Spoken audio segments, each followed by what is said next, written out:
So you have concluded that which makes you sick is indeed that which is no good for you. We see that as a correct observation in all avenues of approach, and it is well to consider this a formidable recipe for disaster in the coming months. This is not lightly taken, all this fuss about things not going right for the general populace. There is much ado within it to cause great concern, within which it is seen great consternation arising from all of it.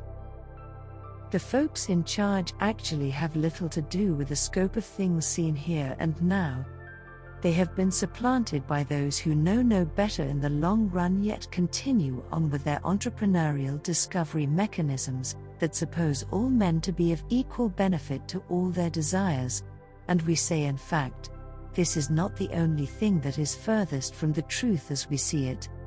There is much more afoot than most would care to deem possible, and in this it is seen you have many preoccupied with their own well-being, and this suffers in the consequence of all actions brought against them at this time. There is no cause for alarm at this time, yet there are those predisposed to the likings of whom many would consider abruptly disturbing. For in their midst they now see fit to include those who have no bearing on the outcome of situations gone bad with remorse and dismay. As it is, here you will find yourselves shortly, as all is let loose for the visual effects to take hold. For as you see all this, be aware and conscious of the origins involved, and say to yourself, what has been done here to cause such great confusion on the part of those so enamored with themselves that they can see no light other than that which is fabricated for them? We have seen this in action several times before, and it will not be well received in the interim between now and then. These things take time to adjust to, so it is said when all is said and done, to continue on as you were beforehand, knowing now there are some misfits afoot, attempting their best to gain a foothold in things that are not of their advantage to do so.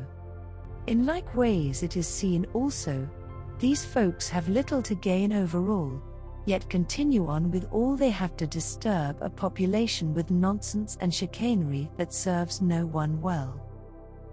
These times will pass, and as they do, suffice it to say, those paralyzed from these visions of grandeur and greatness at their feet, have surmised little in the way of actual facts presented to them, yet construe all that is seen with the force and dignity available to only those few who consider it well worth watching in the first place. We say this to you in fact to deliver the pace within which to accept, or not, the facts presented before you. It is not easy to tell the difference between flight of fancy and the actual truth these days, yet that is always open and available to those whose trust is elsewhere, where it should be, rather than in the echoes of men silenced at the beginning of time.